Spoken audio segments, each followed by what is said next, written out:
Yeah, so we're back here at Thornton. It's a place where I grew up. It's a bit of a trip down memory lane, and already just like driving here, parking up and looking down here, it's already like flashing back. In fact, this is where I used to live. Why don't we go and have a look?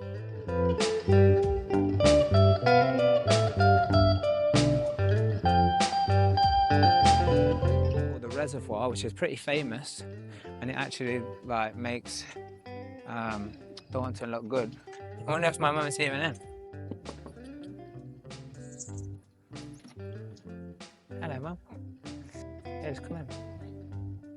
And yeah, look, here's some photos.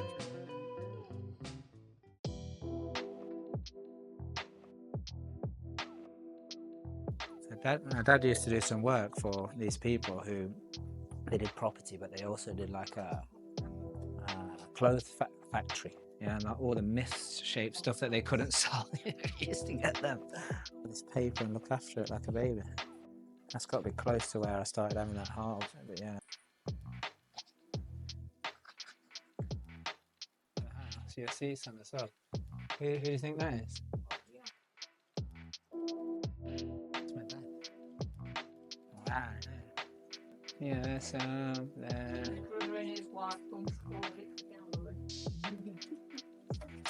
Perfect, yeah. Yeah, well, bunch of this. Oh, look at this.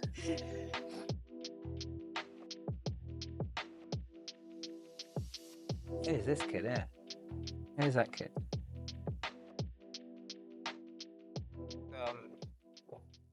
So again, we would play football here. None of these fences used to be here, like all of these spiky fences. Although the ones on the top, actually, they eventually came, but then it just made it easier to climb the wall because you've got something to hold on to. You know, they put them there to stop you from doing it. So you used to be able to run all the way around these streets. Yeah, and we used to run around all the time. But basically behind here is a massive drop. Yeah, you can see through.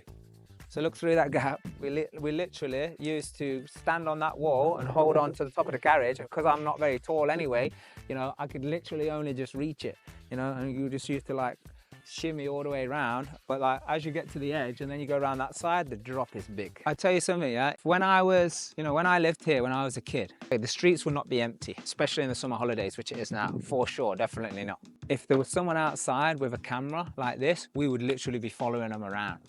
We'd be like chasing them down, saying, hey, what you doing? Being in the back of the camera, waving, all that stuff. The brave kids would like ride their bikes down here. I didn't have a bike. Actually, one time I did get a BMX, and there used to be a butcher van that used to like come down here, you know, selling meat.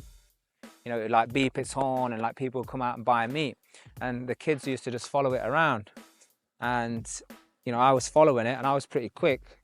You know, on the bike, fast runner, fast biker, and I parked right behind it, and it used to have a step that people used to climb up to get in the van, and the guy reversed, and I just wasn't paying attention. What was I? Probably 7 years old, and it reversed, and it basically, you know, bust my wheel, popped the tire, caved it in, and smashed the forks. And I think like maybe my parents had saved up all of that time to get me that bike, and then I bust it, and my dad left it in the garden, and he said, we're going to keep it there, so every time you're in this garden you can see it, and you can see how you weren't paying attention, and it will remind you. It was there for years. Oh, by the way, when my parents grounded me, and my sisters had all moved out, because the twins are 14 years older than me, so they moved out when I was, you know, very young. My other sister is 7 years older than me, and she moved out when she was like 16, something like that, 16, 17. So I was basically then an only child. I got promoted to the back window room here when my sister moved out, and I used to climb out of that window. And then basically, because it was like a plastic roof, I had to like watch where the beams were to walk across the beam to get out. I would come and play out, and then I would climb back in the window as if like I'd never left. I'm pretty certain my parents knew and probably just didn't say anything. All right. Yeah, I used to live here years ago. Everybody remembers me. Yeah. What's your name? Must be something about the face. Yeah, it is. Oh, yeah, it's definitely the face, I reckon. Rob. And you live here somewhere, right? Yeah. Nah. This bit's not changed, though. No, still the same. No fence, no railings here, yeah? Yeah, let's have a look at this field. Good to see you guys anyway. Yes, Yeah, good to see you. This field here, a little bit further down, is a big hill. Yeah, and it's quite steep. But that's exactly what I was talking about before. If this happened, like someone was recording when we were kids, or like people, we'd be out here going, "Get out of here! What you doing here? Fuck off!" Like we would have been like aggressive. But they were kind of a little bit more calm. But I think when I approached them and I started talking, then they relaxed. I don't know if you've seen that. These like I think probably 99% of stuff here is owned by the council. You know, it's just rented and actually like there were very few, or like not very few, the houses that became empty because people moved out, they would be gone straight away. You know, like a new family would move in pretty much straight away. I don't know, these are probably the same neighbours. The neighbours used to hate each other. You know, this was just I don't know if it was a normal thing or what. But yeah, they've obviously extended it and put a little porch on it. We never used to have that. The windows are new because we never used to have good windows. The windows were like single pane, you know, like falling out. When it was windy, they'll be like vibrating. I'd have to wear like a hat. I'd have to wear like a woolly hat in bed. And not just have, by the way, I couldn't afford a quilt. We didn't have no quilts like we have these days. It was just like, you know, like many layers of many different sheets. Crazy. Oh, we used to climb on this wall, although it doesn't look as big as it used to. When I was a kid, that wall, so you climb on the first bit, and then again, once you get around there, you know, people couldn't get you anymore. And you see this sign there, it says Oakwood Close. That was the other football goal. So literally, this would be the football pitch. And basically the cars were just part of the obstacle that we had to get round to try and score. This spot, this very spot here, was where I made £2.50. Yeah, and for me, as a kid growing up on this council estate, this £2.50 was a lot of money. So here, this was actually where the Rich House, Poor House interview was done with Benno. But it looks like there's so many fences now, like, I don't know if it's keeping people in or keeping them out or what. There was a foster family that used to live in this house here, looks like number 17.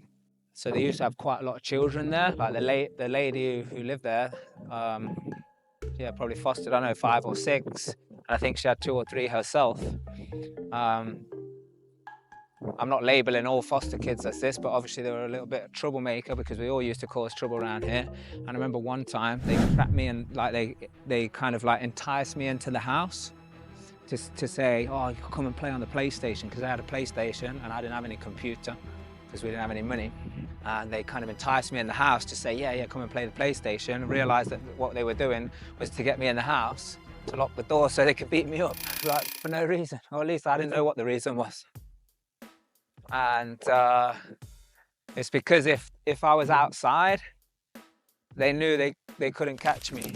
You know, because fortunately, I was very fast, like runner when I was a kid. Benno, when I first met Benno, he used to live here at number 5.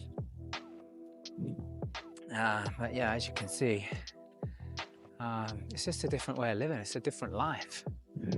Yeah, but it was a part of my life. I don't regret it at all. It's made me who I am.